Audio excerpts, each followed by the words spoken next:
ایک دفعہ اس کی مسیح ثالث نے کو ضرورت پڑی، آپ نے کہا مولوی صاحب کو بلوا کے لاؤ، تو ہر جگہ تلاش کر لیا، لائبریری میں بھی، دفتر میں بھی، گھر میں بھی، کہیں نہیں ملے۔ تو عصر کی نماز پہ جب آئے تو اس کی مسیح ثالث نے پوچھا کہ آپ تلاش کر رہا ہوں، کہاں تھے؟ انہوں نے کہا میں لائبریری میں تھا، مسئلہ یہ ہے کہ لائبریری کا کارکن باہر سے تالا لگا کے چلا گیا تھا اور مجھے اندر جانا تھا، جائے اس کے میں وقت ضائع کرتا، تو میں دیوار پلانٹ کے اندر چلا گیا اور اندر بیٹھا کام کر رہا تھا۔ تو یہاں بھی اپنا فرض ادا کیا، بڑے طریقے سے کارکن کی غلطی کی طرف بھی اشارہ کر دیا۔ اور جیل میں بھی جب، جیسا کہ میں نے بتایا کہ جیل میں رہے ہیں تو وہاں مشقت لی جاتی تھی، لیکن کبھی اظہار نہیں کیا جیل میں جب تک رہے کہ مجھ سے مشقت لی جاتی ہے، بڑا پریشان ہوں۔ جب رہائی ہوئی تب بتایا کہ مجھ سے وہاں مشقت لی جاتی رہی ہے۔ ہر کام خود کرنے کے عادی تھے، کتابوں کی جلدیں بھی خود کر لیا کرتے تھے۔ اور گھر میں لائبریری کا مقصد بھی یہی تھا، جیسا کہ میں نے بتایا لائبریری رکھی ہوئی تھی کہ رات کے وقت بھی، جب بھی کہیں کسی وقت بھی خلیفۃ المسیح کی طرف سے کوئی کام آئے یا حوالے کی تلاش آئے تو فوری طور پر میں مہیا کر دوں اور لائبریری کھلنے کا انتظار نہ کرنا پڑے۔ شروع میں سائیکل بھی نہیں تھا، پیدل جایا کرتے تھے ہر جگہ پھرنا۔ مجھے یاد ہے ایک پرسوں جب میں نے سنا، مجھے خود ہی خیال آیا تھا کہ اجتماع جب ہوا کرتے تھے خدا احمدیہ کے، تو ٹی آئی کالج دور تھا، وہاں اس کی گراؤنڈ میں، یا گھوڑ دوڑ گراؤنڈ کہلاتی ہے وہاں، اور یہ انجمن کے کوارٹروں سے پیدل چل کے وہاں جایا کرتے تھے، باوقار چال، پگڑی، کوٹ، ہاتھ میں سوٹی، حالانکہ نام احمدیہ میں تھے اس وقت، تو شاید سائیکل نہیں لے سکتے ہوں گے کیونکہ اس وقت حالات جماعت کے ایسے نہیں تھے، اور مبلغین کی اور واقفین زندگی کے الاؤنس بھی بہت تھوڑے تھے۔ تو ان کے بیٹے نے لکھا مجھے کہ واقعی وہ سائیکل نہیں خرید سکتے تھے، اس لیے پیدل ہی پھرا کرتے تھے سارے ربع میں جہاں بھی جانا ہوتا تھا، اور 78-79 میں پھر دفتر کی طرف سے ان کو سائیکل ملی۔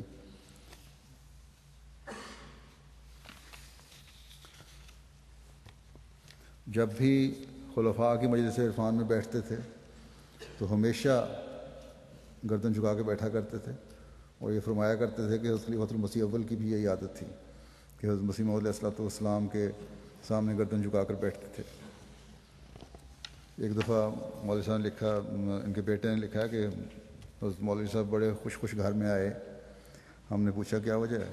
انہوں نے کہا خلیفۃ المسیح ثالث کی ملاقات کے لیے گیا تھا، تو تھوڑی دیر کے لیے کسی کام سے حضور اندر تشریف لے گئے، تو ان کی جوتی باہر پڑی تھی، تو وہ میں نے اپنے رومال سے صاف کرنے کا مجھے موقع مل گیا۔ اس بات پہ بڑے خوش تھے۔ بس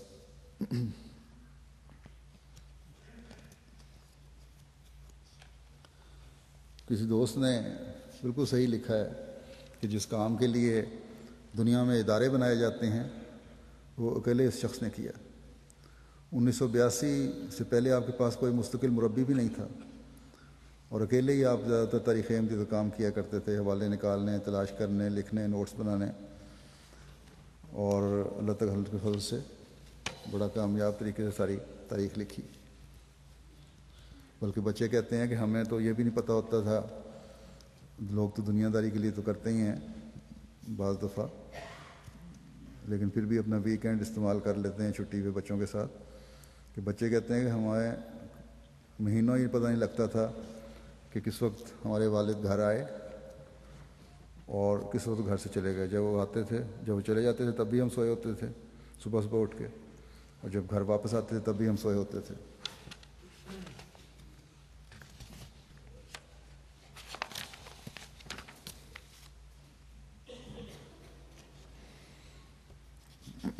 یہ ایک تاریخی نصیحت بھی ہے واقفین زندگی اور مبلغین کے لیے بھی۔ کہتے ہیں کہ 1965 میں خلافت ثالثہ کے تاریخ ساز عہد کا پہلا جمعہ تھا، تو خلیفۃ المسیح ثالث رحمہ اللہ تعالیٰ نے مولوی صاحب کو بلایا اور فرمایا کہ آج جمعے کو چھٹی تو ہوتی ہے، جمعے والا دن تھا، لیکن میں نے تمہیں تکلیف دی ہے۔ تو میں نے کہا بڑی خوشی کی بات ہے۔ پھر حضرت خلیفۃ مسیح ثالث نے فرمایا کہ تمہیں اس لیے بلایا ہے کہ جب میں نے، حضرت خلیفہ مسیح ثالث نے کہتے ہیں کہ جب میں نے وقف زندگی کا فارم پر کیا تو حضرت مسلم موعود رضی اللہ عنہ خدمت میں پیش کیا، اور تو آپ نے ارشاد فرمایا کہ آج تم نے میرے دل کی پوشیدہ خواہش کو پورا کر دیا ہے۔ میں چاہتا تھا کہ تم میری تحریک کے بغیر خود ہی تحریک جدید کے روحانی مجاہدوں میں شامل ہو جاؤ۔ آج میری خوشی کا کوئی ٹھکانہ نہیں، مگر یاد رکھو اب تم نے اپنی زندگی وقف کر دی ہے، اب مرنے سے پہلے تمہارے لیے کوئی چھٹی نہیں۔ تو مولوی صاحب کہتے ہیں میں نے بھی عرض کی کہ حضور میں بھی یہی عہد کرتا ہوں کہ ایک واقف زندگی کی حیثیت سے ہمیشہ دن رات خدمت دین میں مشغول رہوں گا، اور اللہ تعالیٰ کے فضل سے انہوں نے آخری وقت تک اس عہد کو نبھایا ہے۔ ہسپتال میں جب داخل ہوئے ہیں بڑے شدید بیمار تھے، اور جب بھی ذرا کمزوری دور ہوئی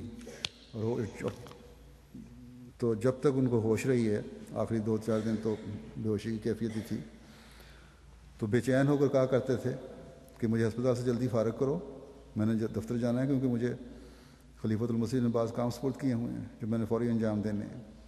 تو آخر دم تک اس عہد کو نبھایا انہوں نے۔ اللہ تعالیٰ ان کے درجات بلند کرتا جائے، اور ان کے اولاد کو بھی ان کی نیکیوں کو جاری رکھنے کی توفیق عطا فرمائے۔ ان کے جو بیٹے ڈاکٹر سلطان مبشر ہیں وہ بھی وقف زندگی ہیں، اللہ تعالیٰ ان کو بھی حقیقی رنگ میں وقف نبھانے کی توفیق عطا فرمائے۔ ان کا بھی جنازہ غائب میں ادا کروں گا جمعے کے بعد۔ اس کے ساتھ ہی 2 اور جنازے بھی ہیں۔ ایک تو مولوی صاحب کے چھوٹے بھائی ہیں جو 7 سال آپ سے چھوٹے تھے، ان کی وفات ہوئی ہے۔ ان کی وفات مولوی صاحب کی وفات کے 1 گھنٹے بعد ہی، اور موسی تھے وہ، اور ان کی اولاد تو کوئی نہیں تھی، تو فرشتے میں دفن ہوئے ہیں۔ اور مالی قربانیوں میں یہ بھی ان کو موقع ملا، بڑے بڑھ چڑھ کر ان کو توفیق ملی۔ وفات سے پہلے بھی مریم فنڈ کے لیے انہوں نے 2 لاکھ روپے دینے کی وصیت کی اپنے خاندان میں، اور پھر اپنے خاندان میں 2 یتیم بچوں کی شادی اور بیوہ کے لیے 2 لاکھ روپے دیے۔ اس لحاظ سے یہ بھی نیکیوں پہ چلنے والے اور قربانیاں کرنے والے تھے۔ اسی طرح ایک اور جنازہ ہے نسیم بیگم صاحبہ کا، مولوی صاحب کے بھائی کا نام ہے محمد اسلم صاحب۔ نسیم بیگم صاحبہ اہلیہ بشیر احمد صاحب چک 46 شمالی سرگودا، یہ بھی 17 اگست کو وفات پا گئی ہیں، جو ہمارے مبلغ سلسلہ محمد عارف بشیر صاحب کی والدہ تھیں، جو آج کل تنزانیہ میں ہیں۔ تو یہ بھی اپنی میدان عمل میں تھے، اپنی والدہ کے جنازے میں شامل نہیں ہو سکے۔ ان کو بھی کہتے ہیں میری والدہ نے جب میں جامعہ میں داخل ہوا ہوں تو پنجابی میں نصیحت کی تھی، جس کا اردو میں یہ بنتا ہے کہ بیٹا اب پڑھ کے آنا اور دین کی خدمت کرنا۔ اب موسیہ بھی تھیں، بشتی مقبرے میں تدفین ہوئی ہے۔ اللہ تعالیٰ ان سب کے درجات بلند فرمائے، اور ان کی جو نیک خواہشات تھیں ان کی اولادوں کے بارے میں وہ بھی پوری فرمائے۔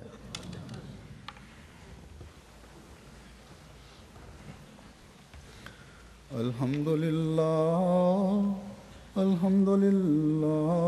نحمده ونستعینه ونستغفره ونؤمن به ونتوکل علیہ ونعوذ باللہ من شرور انفسنا ومن سیئات اعمالنا من يهده الله فلا مضل له ومن يضلله فلا هادي له ونشهد أن لا إله إلا الله ونشهد أن محمدا عبده ورسوله عباد الله رحمكم الله إن الله يأمر بالعدل والإحسان وإيتاء ذي القربى وينهى عن الفحشاء والمنكر والبغي يعظكم لعلكم تذكرون اذكروا الله يذكركم وادعوه يستجب لكم ولذكر الله أكبر.